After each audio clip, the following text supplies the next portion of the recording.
Welcome to Nostalgic Merchandise, where we do flip-throughs through old catalogs like this one. Today I'm gonna flip through this ACME Merchandise Distributors catalog, which is from a now defunct Canadian retailer. It's from 1974. This is their spring and summer catalog.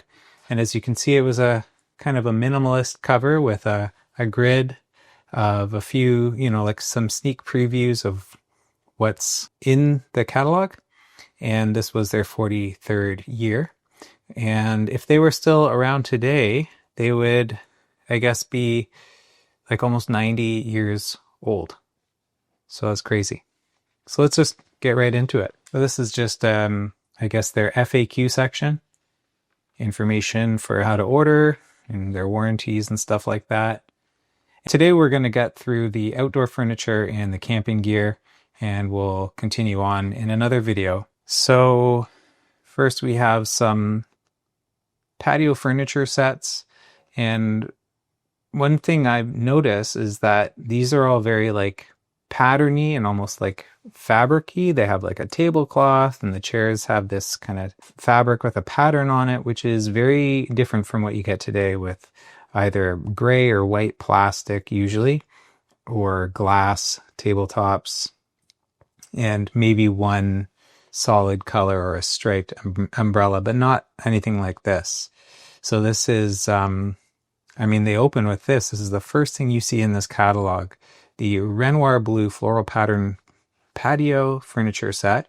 And you can get the whole kit here for 62 Canadian dollars in 1974 dollars. So here we have like a chaise-longue that they call a sun cot and a cocktail table. You could get a cocktail table for $8. We definitely had this kind of furniture in my backyard. We definitely had family friends with this. This is very nostalgic for me, this California Redwood series. It was probably just stained red and not actually California Redwood. I could be wrong about that. But yeah, more of this floral pattern. This one's the Santa Paula floral pattern. I really like these chaise-longue with the wheels and the tube steel or the tube aluminum, whatever it is. And also interesting is this fringe that they add to it. They don't really do that in modern contemporary patio furniture. There's a bit of glare up at that top corner, so I'll do my best to curl the page like that so that doesn't happen all the time. This is also very classic and nostalgic for me. These this webbing type lawn chair. These are all considered kind of retro, even collector items today. Like if you can find these even still in a thrift store, they're worth a lot more than the, $4 or $9 that you would have paid for them back then. And I'm definitely drawn to these chairs here. I actually have two of those in my backyard in an orange. The orange in mine is a lot more faded than this at this point, just from being in the sun. But this is the Solaire patio chair. In those days, you could get one for $10.47. You can buy these still brand new. The company still makes them, but I believe they're over 100 Canadian dollars now. My sister and I used to call these motel chairs because we'd see these on decks or balconies or around the pool decks at hotels growing up. And it was just part of the kitschy motel kind of vibe, I guess, in those days. We grew up in the 80s, and so these would have just been around naturally and unironically. I think today you might see these at hotels now, maybe at Ace Hotel or Hotel Z in BC here. And obviously now it's more of like a retro thing. But it's crazy that those are only $10. I don't know what that would be in today's money. I don't know. Nothing else here really catches my eye a whole lot. I do like the packaging. I'm going to lift this up a bit here. I do like the packaging on these. I guess it's like a rolled up mattress, and that's what the package looked. I just like the graphics on those. It's hard to see. Might just be me who likes that kind of stuff. And now we get to the tents. Tents are very nostalgic for me. I guess they just make me think about camping as a kid, especially tents of this era, because when I was a kid, these were the kinds of tents we would have had. Our first family tent looked a lot like this one here, the all Canadian tourist tent. And I can still, like, in my memory, smell the smell of the tent canvas. It had a very specific smell. In fact, I have a Filson bag for my laptop, and it smells the same. It's a good smell. And then, yeah, I totally remember these yellow pegs. I actually have some of these for our tent today. They still make these. Another thing that I like about this page and these tents and these brands are these logos. There's something very nostalgic, of course, about these, particularly the Woods logo here. The logo has changed over the years. Now Woods is a much more geometric shape. I don't really like it. In fact, Woods itself is kind of like a compromised brand, in my opinion. I don't want to throw shade on it. I like their overall branding, but it is now owned by Canadian Tire, and it's not like, well, we have a Woods tent. I'm getting carried away here, but what I'm saying is this was a much better logo than what they have today, and I don't know. There's better camping gear out there than what you can get at a Canadian Tire, generally speaking. No offense to Canadian Tire. I like Canadian Tire, but that's all I'll say for now about that. Interesting also that only this one is a photo. This is a really cool tent, by the way. And I also just have to point out that it has a fringe, just like the patio sets on the previous pages. Yeah, it looks, I want to see what that side label looks like. All around, this is like a really cool looking tent. I actually think that, I know Woods, this brand, today is making reissues of wall tents like this. And they actually look kind of cool, in spite of everything that I just said. I think they're bringing back some of this more retro looking stuff and in a newer way. Was I going to say something else? Oh yeah, these are drawings, basically graphic illustrations of these tents rather than photos. And I guess back in those days, that's how you'd get a nice clean cutout version of the tent and showing exactly the features you want to show versus photography, which I don't know, I guess was harder when you didn't have computers. Okay, so now we get to the sleeping bags. We're definitely well into camping gear territory. We have a lot of print, and then like a lot of printed sleeping bags. Were they reversible? I don't know. Green gabardine outer cover with print flannel lining. Looks cozy. And then this is Fashion Parade's green printed slumber bags.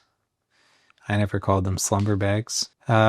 We definitely had a sleeping bag that looked a lot like this one. The Jamboree durable rust poplin outer cover and print flannel lining, $10. Some more cool logos here. I love this cutaway or x-ray view of this ginormous station wagon and this double side-by-side sleeping bag. There's a cute little baby sleeping bag there. The chipmunk.